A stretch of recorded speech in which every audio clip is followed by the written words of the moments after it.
Michael Ben Admon, bonjour, Boker Tov et Purim Sameach. Purim Sameach. Merci d'être avec nous ce matin. Et alors, je dois d'emblée souligner que vous êtes, comme beaucoup d'Israéliens, comme des milliers d'Israéliens en quarantaine, de retour de France. Et d'une certaine manière, cela va nous permettre peut-être ensemble de dialoguer et d'essayer de voir sous un autre prisme, on va dire que celui de l'actualité brûlante.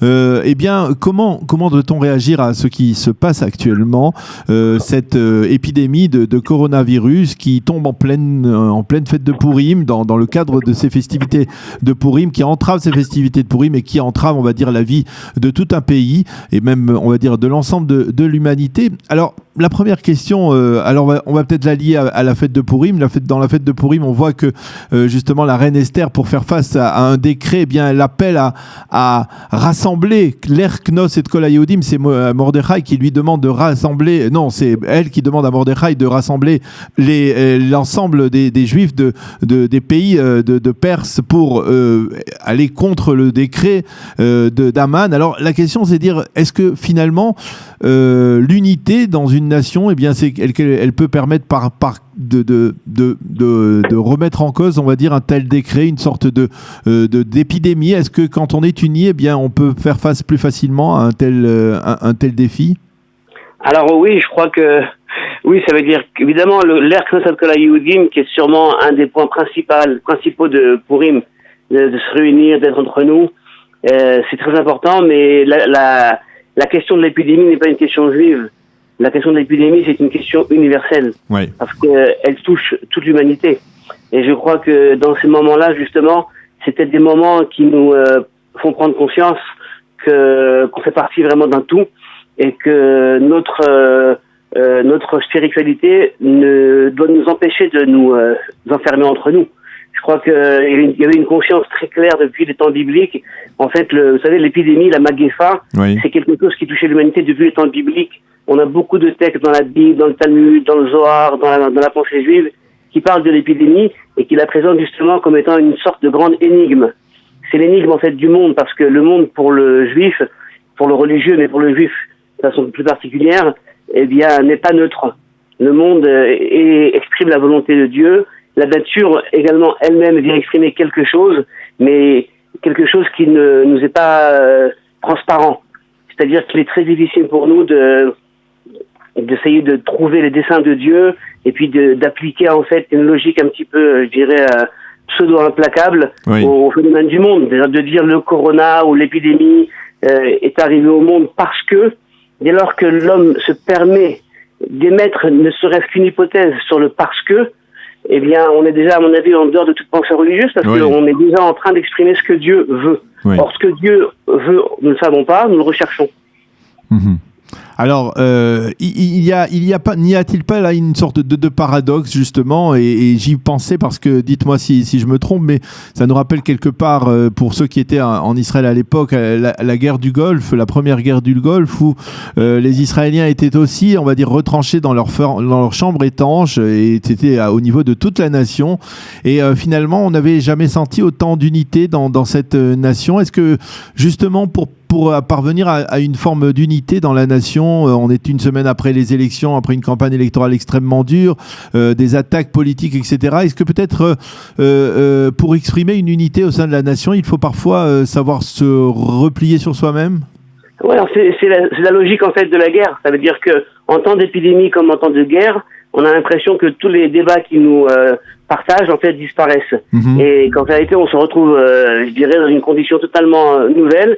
Je dois dire que moi, je vis cette quarantaine de façon très intéressante parce que j'ai l'impression vraiment de vivre une sorte de destin, je dirais évidemment juif, qui est celui d'une personne qui a toujours été mise au banc, qui était exclue, qui n'était pas, je dirais, partie prenante de tout ce qui s'y passait. On a le phénomène de quarantaine, c'est vraiment se sentir exclu, c'est se sentir en dehors de tout cadre familial, social. On est vraiment, je dirais, dans une conscience de l'exclusion. Et quelque part, pour moi, c'est une conscience juive. Et d'un autre côté, cette conscience juive... Ça nous rappelle, par exemple, les cas dans le Tanakh, dans la Bible en particulier, dans la Torah, les cas de lèpre, ou par exemple la lèpre de Myriam, où on la voit, elle est mise de côté, et on dit que la lèpre, en fait, finalement, c'est pour permettre à tout homme qui est frappé par cette maladie, eh bien de se dresser une sorte d'examen de conscience, de revoir sa place dans la société aussi. Voilà, c'est en fait, je crois que c'est tout au plus qu'on peut exprimer en pensée religieuse. C'est-à-dire que ça nous met face au concept classique du mal dans la pensée juive, face au concept classique de providence dans la pensée juive. La providence est-elle individuelle, ou alors elle fait partie du monde, elle touche uniquement les peuples, et puis certains individus qui sont au mauvais moment, au mauvais endroit, vont en pâtir même s'ils n'ont rien fait. Cette condition-là nous met face vraiment à la question de providence. Peut-être même, je dirais, que c'est la rencontre ultime avec Dieu qui peut se passer, c'est-à-dire uniquement dans un moment comme ça de retranchement. Alors la personne peut se poser la question vraiment de son devenir, de sa spiritualité, savoir qu'est-ce qu'on me demande véritablement. Mais encore une fois, j'insiste et je veux dire que l'épidémie est quelque chose qui nous touche absolument tous. Vous savez, quand on dit le mot Magéfa, alors chacun a son imaginaire. Alors moi, ce qui me vient tout de suite en imaginaire, peut-être parce que je prie à la fois séparate et Ashkenaz pour les fêtes de Rosh Hashanah et Yom Kippour, c'est le fameux Netané Tokef. Oui, bien sûr. Et là-bas, on nous dit cette année, alors tout le monde sera inscrit dans le livre de la vie ou de la mort, et qui mourra, mi Beskila, mi Magefa. Qui mourra peut-être dans la Magefa. Donc en vérité, la Magefa, c'est vrai que c'est un instrument qui touche d'une façon indifférenciée le monde entier. Et je crois que j'ai entendu, comme nous tous en fait, sur les réseaux sociaux ces derniers jours, toutes sortes de propos irresponsables de la part de rabbins qui, en fait, chacun prêche pour sa paroisse. L'un va nous dire que c'est le signe qu'il faut venir en Israël, sinon les portes vont se fermer. Donc ça c'est pour les sionistes. Les autres nous diront que c'est un signe il faut insister sur la cache-route et pas manger n'importe quoi. D'autres vont nous dire encore que ce sont des décadents sexuels. Enfin, chacun vraiment prêche pour sa paroisse. Mais en réalité, là, c'est l'épidémie au fin fond de la solitude, en fait, nous ouvre à ce qui touche à tout le monde. Vous voyez? Parce qu'en fait, elle est vraiment indifférenciée, cette épidémie-là. L'épidémie ne parle pas aux Juifs d'une façon pas précise, mais elle nous dit, et c'est très difficile justement de le dire, qu'il y a quelque chose qui touche l'humanité. Alors ce qui est important, c'est, je crois, dans ce moment-là, justement, de lever les yeux et de se dire qu'est-ce qui peut être dit au minimum et au maximum. Au minimum, ce qu'on peut dire, c'est que cette épidémie-là ne nous laisse pas indifférents. C'est-à-dire qu'on est en train de revivre une situation, je dirais, quasi médiévale, où on se retrouve avec toute notre technologie et tous nos moyens médiévaux. On se retrouve en situation, en fait, vraiment de Chosser Onim. On a les mains ouvertes vers le ciel et puis on se dit, mais pourquoi, mais comment et que faire? Mais ça, c'est une situation qui était connue dans l'humanité. C'est nous qui sommes en situation, on va dire, tout à fait nouvelle de penser que chaque maladie a son remède. C'était pas comme ça du tout dans l'humanité. Donc en réalité, cette position-là dans l'être qui est d'être en retranché, en exclusion, c'est justement celle qui nous ouvre le plus à l'universalité. C'est une condition authentiquement juive. J'ai l'impression. Et d'ailleurs, hier, j'ai assisté à une scène un peu incroyable de Binyamin Netanyahou qui, dans une vidéoconférence, rencontrait les chefs d'État de plusieurs pays à travers l'Europe en particulier. Il y a peut-être, est-ce qu'il y a un rôle particulier de l'État d'Israël dans cette conjoncture, un message qui doit sortir de la terre d'Israël en direction de l'humanité? Est-ce que peut-être, par exemple, quelque part, ces mesures qui sont qualifiées parfois d'exagérées par le gouvernement, par les Israéliens concernant justement par exemple ce blocus qui a été annoncé par Binyamin Netanyahou, est-ce que quelque part il y a un message particulier, spécifique que le peuple juif peut passer à l'humanité dans le contexte de cette épidémie? Je crois que c'est justement le point principal, c'est-à-dire de dire que on est conscient dans ces moments-là qu'on est justement plus seul. C'est-à-dire que même si on est en train de faire des mesures qu'aucun autre pays n'a prises encore, tellement drastiques, mais justement c'est un appel aux autres. La question de l'universalité d'Israël, le message universel d'Israël, justement il peut se révéler en moment de crise. C'est-à-dire qu'en moment quand tout va bien, quand tout le monde est content de sa vie, quand tout le monde a l'impression que tout va pour le mieux dans le meilleur des mondes, le message en fait n'a pas grand-chose à dire. Mais quand justement on a quelque chose qui nous touche absolument tous, alors à ce moment-là on a peut-être quelque chose à dire. Alors c'est quoi ce quelque chose à dire? Ça c'est la grande question, parce que je crois que le message universel d'Israël est très très très problématique. On sait quel était le message universel du judaïsme pendant 2000 ans. C'était un message en fait de morale, c'était un message de conscience, c'était une sorte de miroir du monde. Et là, en fait, dans cette position, on dit, écoutez, faites comme nous, fermez vos frontières. C'est un rappel, en fait, à ce qui est, on va dire, identité très très particulariste, quoi. Restez vous-même, raccrochez-vous à vos choses principales. Je me rappelle, j'avais vu il y a quelques temps, une émission qui disait que les personnes qui étaient en phase terminale, les Abdil, j'espère survivre, on va dire. Oui. Les personnes qui étaient en phase terminale étaient questionnées. Où est-ce que vous auriez voulu insister plus au long de votre vie? La réponse était, j'aurais voulu être plus avec ma famille. Alors quelque part, cette histoire d'épidémie nous ramène à la maison. C'est pas tous les jours, on va dire, qu'on se retrouve pendant 14 jours à la maison. On sort pas, on a très peu de rencontres sociales, mais par contre, on ne peut pas, on va dire, être totalement retranché de la famille. C'est-à-dire qu'on fait partie quand même d'une famille, on a une maison.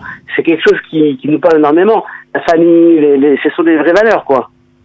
Et donc, il y a cette notion de Arvout, de solidarité, on va dire, qui ne s'étend pas seulement à la Arvout entre Israël, entre membres du peuple juif, mais également, donc, aujourd'hui, dans cette conjoncture, à l'ensemble de l'humanité. Pour terminer. Il y a un autre verset de la Megillah qui est très beau et qui est souvent interprété dans le monde de la Chassidut, on va dire sur un sens qui est pas le sens littéral. Va'ani onikreti lavo el hamelech yesh lo shimyom. Lorsque Mordechai demande à Esther d'aller voir le roi et de plaider la cause du juif, alors elle dit, moi je n'ai pas été appelée vers le roi déjà 30 jours. Et dans le monde de la Chassidut, de façon générale, le roi n'est pas uniquement un chien russe dans la Megillah, mais c'est le bon Dieu. Donc moi je n'ai pas encore été appelé vers le bon Dieu déjà depuis 30 jours. Il y a une allusion à Rosh Chodesh évidemment derrière tout ça, selon la Chassidut, mais c'est ce sentiment en fait d'être abandonné. J'ai pas été appelé, la prunelle de Dieu ne m'a pas touché. D'accord? Alors, sentiment, justement, de croire qu'on a été abandonné parce qu'on est en épidémie, et parce que c'est vrai, parce qu'on est vraiment, vous savez, dans une situation, on va dire, qui peut se révéler être catastrophique. On a les fameux 24 000 élèves de Rabbi Akiva, qui sont morts bas à Skara, selon le texte de la Gemara. Certains veulent dire que c'est une épidémie. C'est en fait, le combat à la guerre à Skara. Mais donc, ce sentiment d'être abandonné, c'est un sentiment qui est extrêmement difficile. C'est un sentiment qui est difficile pour tous. Et je crois justement qu'on n'a pas été appelé vers le bon Dieu. C'est-à-dire que plus, Dieu pour nous, c'est source de joie, c'est pas source de mal. C'est pas non plus une sorte, l'épidémie n'est pas une sorte d'expiation pour nous. C'est quelque chose qui nous interroge. Et chacun doit s'interroger justement sur les endroits où ils peuvent être, on va dire, un peu meilleurs, un peu plus, c'est vraiment une sorte de retrait, je dirais une sorte de retrait, philosophique où la personne dans sa tour d'ivoire, en fait, se pose les questions les plus essentielles, pas uniquement pour lui, mais pour sa famille, pour le monde. Eh bien, docteur Michael Ben-Admon, d'une certaine manière, puisque nous sommes le 15 Adar aujourd'hui, eh bien, cette réflexion, elle peut nous projeter peut-être avec vous. On parlait de 30 jours, elle peut nous projeter vers Pessah avec l'espoir que d'ici là, eh bien, nous arriverons à mieux mesurer en fait les sentiments de liberté, que nous serons tous sortis de cette quarantaine imposée pour le mieux, pour le meilleur et même parfois pour le pire, mais en tout cas souvent pour le meilleur. Merci beaucoup, docteur Ben-Admon, d'avoir été avec nous ce matin et Purim Sameach. Purim Sameach, de bonnes nouvelles.